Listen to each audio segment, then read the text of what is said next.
लूका की इंजील के मुताबिक यीशु मार्था, मरियम और लाजर के घर जाता है। मार्था कामों में मसरूफ हो जाती है और मरियम खुदा का कलाम सुनने में। मार्था काम से घबरा जाती है और यीशु से आकर कहती है, तुझे ख्याल नहीं कि मेरी बहन ने खिदमत करने को मुझे अकेला छोड़ दिया है, बस उसे फरमा कि मेरी मदद करे। यीशु मार्था से कहता है, मार्था मार्था, तू तो बहुत सी चीजों की फिक्र और तरद्दुद में है, लेकिन एक चीज जरूर है। यहाँ यूनानी में एक चीज जरूर है का मतलब है एक ही चीज है जो कि जरूरी है, और वो है यीशु के कदमों में बैठकर उसके कलाम को सुनना।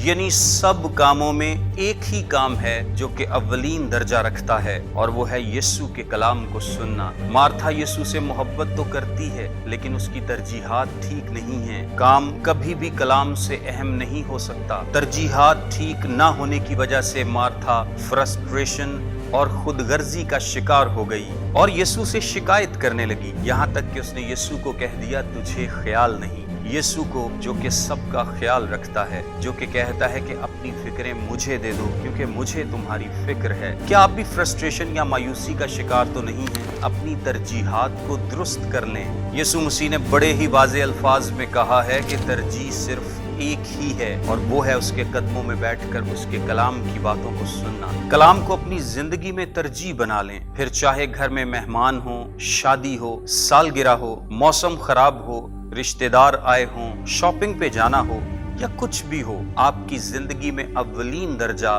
कलाम को सुनना होना चाहिए। चर्च हो, बाइबल क्लास हो या कोई इबादत हो, जहां कलाम को सुनने का मौका मिलता है पहुंच जाएं और उसे हरगिज ना छोड़ें। अगर आप परेशान हैं, तकलीफ में हैं, मायूस हैं, मुश्किलात में हैं, आज ही अपनी तरजीहात को दुरुस्त करें और यीशु का कलाम सुनने को अपनी जिंदगी की तरजीह बना लें। यीशु ने कहा, मरियम से ये बरकत छीनी नहीं जाएगी, आपसे भी ये बरकत कोई नहीं छीन सकता।